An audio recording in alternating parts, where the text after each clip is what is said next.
पानुसखी टुडू और सावतेन को सहराय सेरें पे आजम के ताबोना सेरें रेदो किन ताहे कना पानुसखी टुडू और बालिका मुर्मू।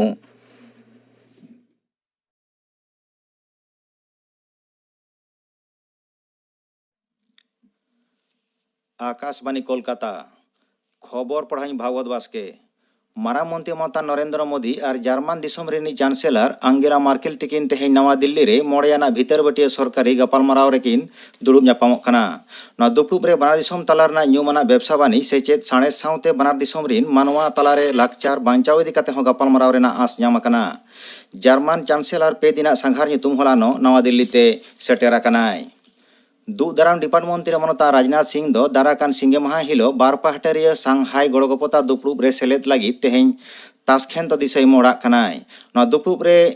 उज्बेकिस्तान सरकार साला बार पार्टी गपालमाराव रे दूधदाराम रुखे चेतान उज्बेक दूधदाराम डिपार्टमेंट मंत्री मेजर जनरल कुरबान बाखोदा मिजामुद्दीन साला ए दुड़ुब ᱧᱟᱯᱟᱢᱟᱭ। भारत और सऊदी अरब दिसम तलारे ᱧᱩᱢᱟᱱᱟᱜ व्यवसा बानिज एपेम चापाल तायम और बानार दिसम मुद रेया सुपुर सगाई रिहिट तायम से चुक्ति चुड़ाना तायम आरहों जोरदार लाक्ति काना मेनते सऊदी रिनिज बानिज और विनियोग डिपार्टमेंट मंत्री मनतान मजिद बिन अब्दुल्ला अल कासाबी नवा कथाय लई सदर आकादा। मनतान मंत्री आरहों मेन तोरा कि आज भारत दिसम रेगे बिसी जालानी सुनुम व्यवहारों कना। ᱧᱩᱢ तोरा लेक कना जेंगेत जगत रे तेसार मेनेक साइकड़ा इरल गेल पे हिंस जालानी सुनुम भारत दिसम रे आनिज आगुक कना। दाराकान इंग्रेजी माहित 8 नवंबर हिलो करतारपुर कॉरिडोर और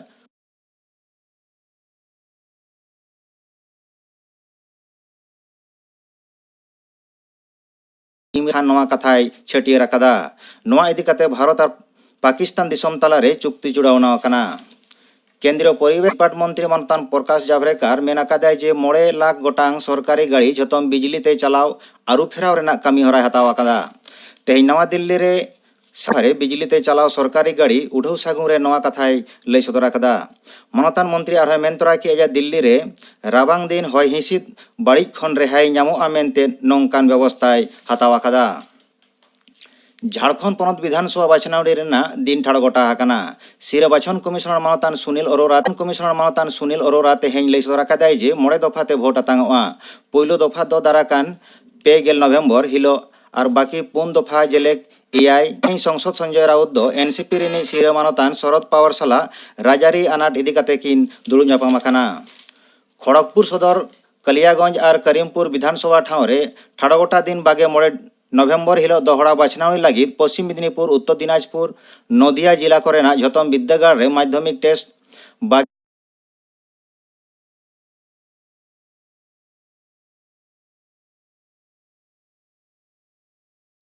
नोते सेचेद डिपार्टमेंट मंत्री मनतान पार्थ चट्टोपाध्याय मेन आकादाय जे दप्तरा बिना आदेश तेगे नवा ठाड़ गोटा लेना तबे मारेन नियम लेका दोहरा बाछनावड़ी इदी कते झतम लेकाना सापड़ाव सहित आकाना मेनते पनत गमके मनतान जगदीप धनखड़ नवाय मेन सदर आकादा। होलानो कोलकाता रे सरदार वल्लभ भाई पटेल आकादा। होलानो कोलकाता रे सरदार वल्लभ भाई पटेला जानाम माहा सापड़ाव दिस खबरिया को सामांग रे नवा कथाय छटियर आकादा।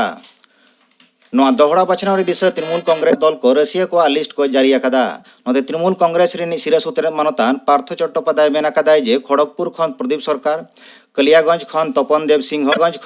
देव सिंह और करीमपुर खन विमलेंदु सिंह राय हेपराव डाहिरी को हेपराव कना। तबे कांग्रेस और कयेकताक दल दो हेपरावआ। पनत सरकार दो चा बागान रेना बांग व्यवहार जायगा रे टी टूरिज्म बेनाव रेना कमी हरा हताव आकादा। होलानो नबान्न रे मंत्री माडेरा मिद दुपुब रे टी टूरिज्म चट्टोपाध्याय मेन तोरा केदाय जे चा कमिया को भलाई दिस गे नवा कमी हता कना। पनत प्रशासन सचिव थोकरना आरो रद बदल हुई कना। नोते क्रेता रखिया दप्तर रे नवान सचिव लेकाते अत्रि भट्टाचार्य रे बहाल आकानाय। उनी दो सांघार दप्तर रे सचिव ताहे कना। तबे सांघार दप्तर रे नवान लेकाते नंदिनी चक्रवर्ती उनी दो जमा दुरीब और बागवानी दप्तर रे सचिव ताहे कना। नोते मालदा जिल्हार लाहांती निगम रे मैनेजिंग डायरेक्टर हुदा रे बहाल आकानाय। और नोते कलिम्पोंग रे नवान जिला शासक लेकाते और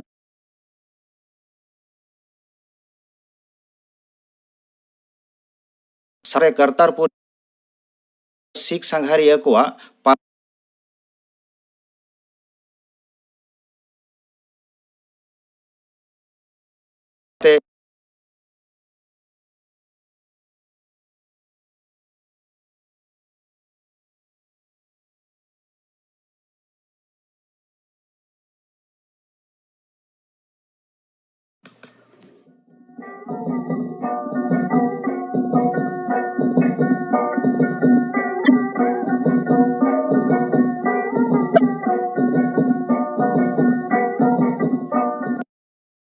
ᱠᱚᱣᱟ ᱡᱚᱜ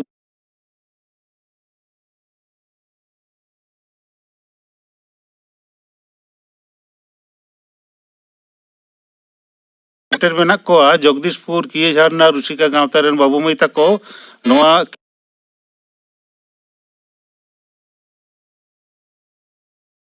किए झरना रुसिका गाँवता रना ठिकाना दो कना आतु जगदीशपुर डाकोड़ा छोटो भगवानपुर थाना डेबरा जिला दो मेदिनीपुर।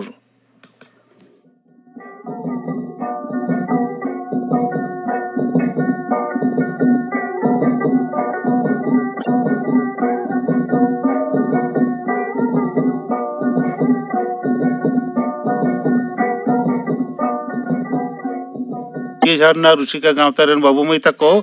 नोआ किए झरना रुसिका गाँवता रना ठिकाना दो कना आतु जगदीशपुर डाकोड़ा छोटो भगवानपुर थाना डेबरा जिला बाबू मई तको झतो गपे सेटेर कना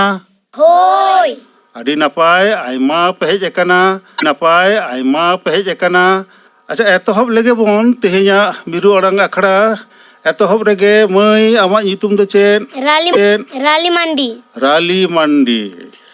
राली मई आम दो चेन रेम पढ़ा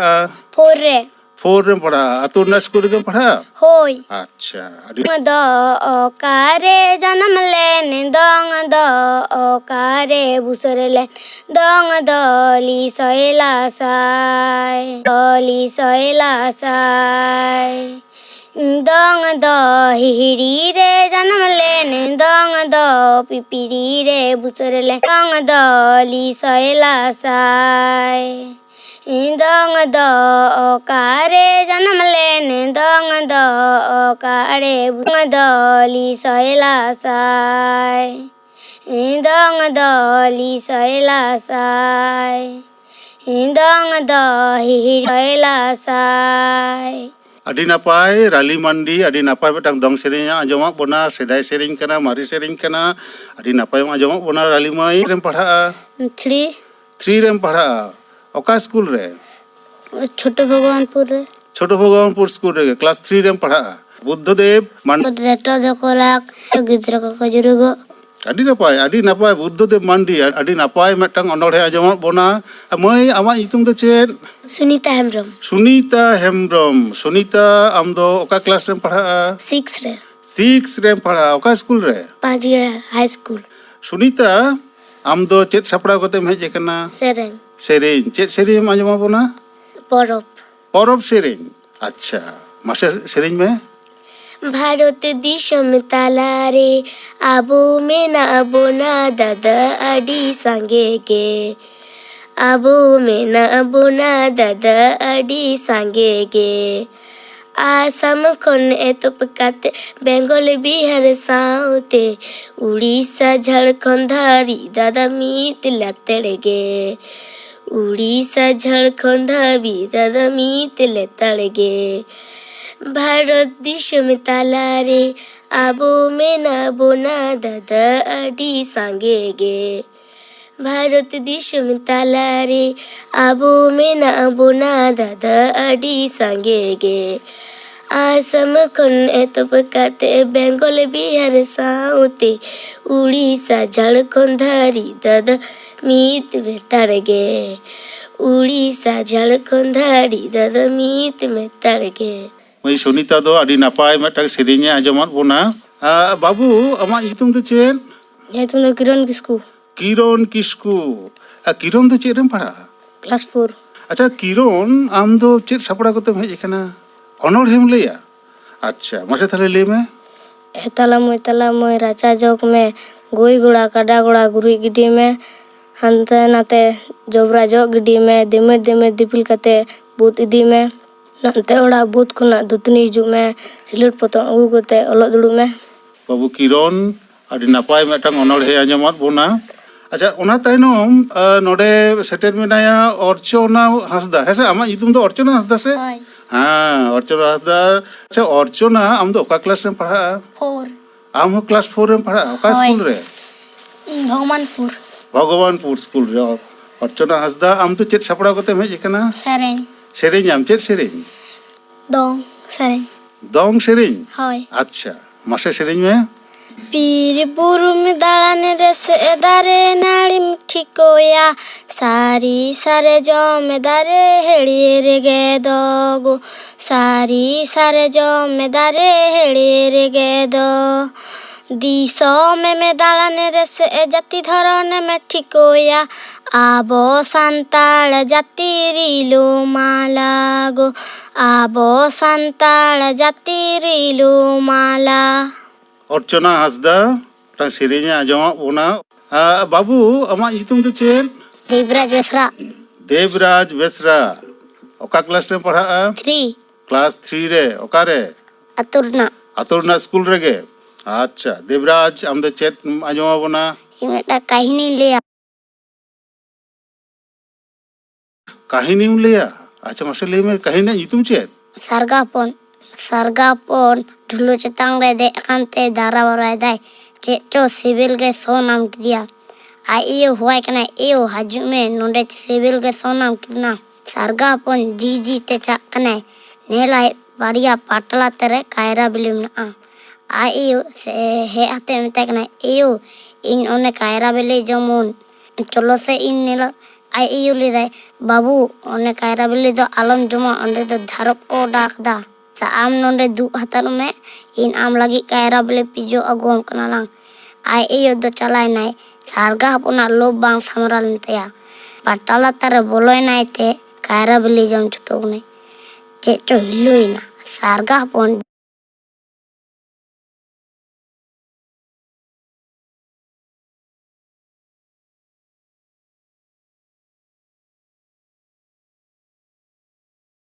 रैली से रैली ले दाड़ेदा नोआ ना तेला दो हुई कना मातकम अच्छा मई कल्पना आमा आरो कुदुम मेना होय हां माले में कुदुम रे कुड़ी कुड़ी तीर हम भाई बुला सब सारा दिन को दालिया माले पीछे ओकई लिया इन आमगम लिया रैली आमगम लिया अच्छा माले में ढाक धाक ठीक है ले कदा होय अच्छा नोआ ठीक है ले कदा आर कुदुम मेना तमा होय हां माले में कुदुम रे कुड़ी कुड़ी दानू लेखन के गुजुए दा न्यू लेखान के गुजु आए ओका पे ले दाड़ेया इन आमगम लिया झतो गम बडाया आम दो अच्छा माले में चेन सेंगेल सेंगेल ठीक है ले कदा होय अच्छा सेंगेल दा न्यू लेखान के गुजु आए से होय हाँ अच्छा आर कुदुम मेना तमा बांग आदो मुचे देन तमा हां अच्छा कल्पना मांडी कुदुमे आजमा बोना और राली मांडी तेलाई एम केदा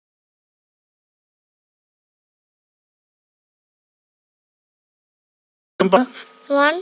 क्लास 1 रेम पढ़ा होय हाँ स्कूल में चला गया से बांग बांग बांग अच्छा सारी कथा में लेके दा से तारा क्लास 1 रे चिकते पढ़ा कना स्कूल में चला खान सब दिन के बन चला गया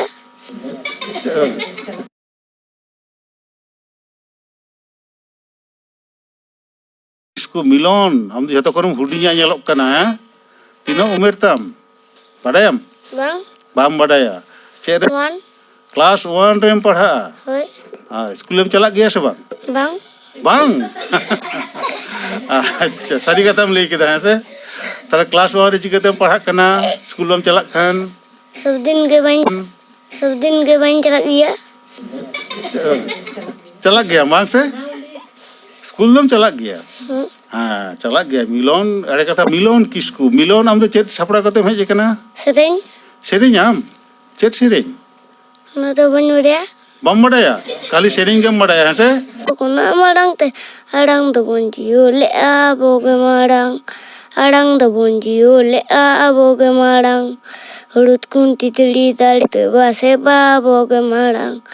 उंगा बुड़ू ते बासे बाबोगे माडंग आदि नापाय बाबू मिलन आदि नापाय बेटा सेरेंग आजमा बोना हाँ अच्छा स्कूल जखन बाम चला युवा बकिन एगेरिया हाँ एगेर गया किन एगेर लेखान किन आदो स्कूल में चला है से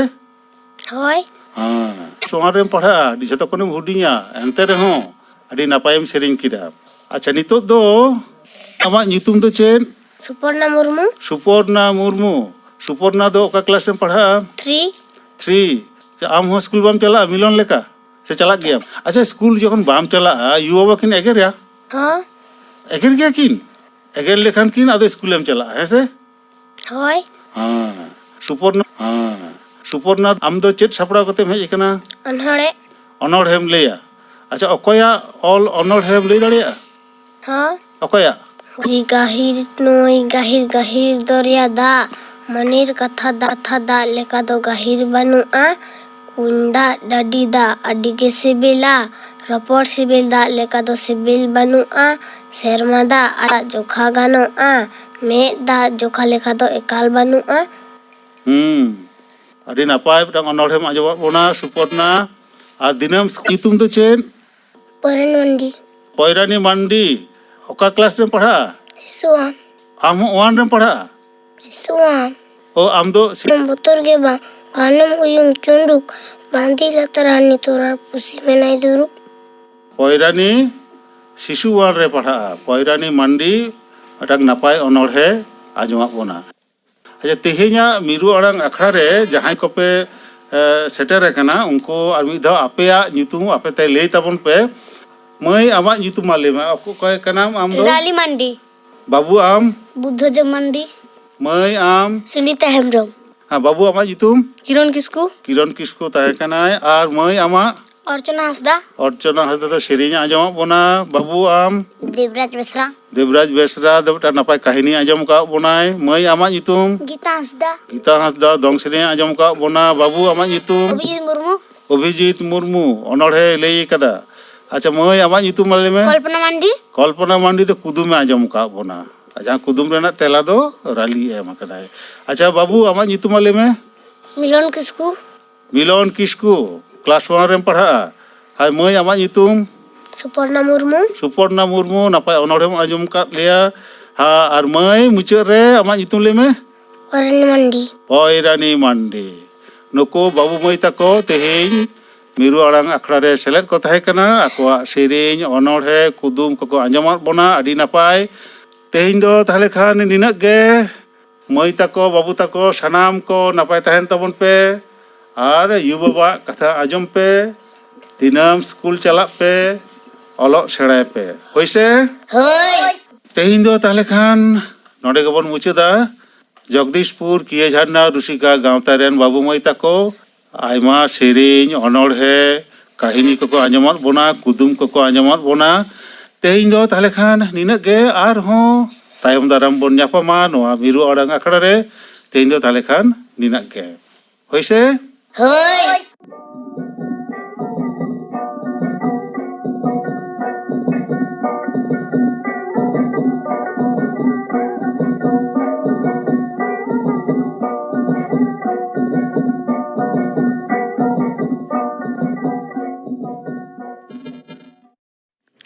आजम के तबुना पे गिद्रे को अखड़ा मिरु अड़ांग सापड़ाव रे दो को ताहे कना जगदीशपुर किए झारना रुसिका गांवता डेबड़ा पश्चिम मेदिनीपुर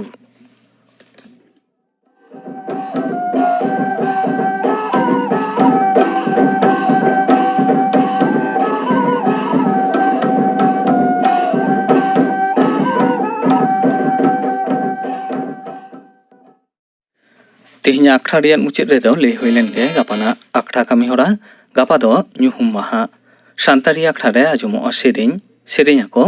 नीलमुनि हेम्ब्रम आर सावतेन को स्वर्णमयी टुडू आर सावतेन को कालीपद मांडी आर सावतेन को सापड़ावतेना सेरेñ इने बेगर आजमोआ एलो स्क्रिप्ट रूट्स आर पीओ बोर्डिंगा एनएम नोआ साताम बाबद थुतियाय गैब्रियल सोरेन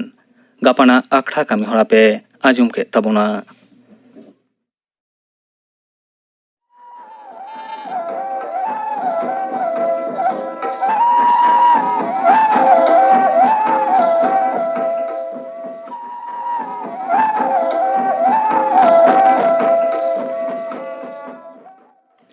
तेहेñा सानताड़ी अखड़ा दो नोडे गे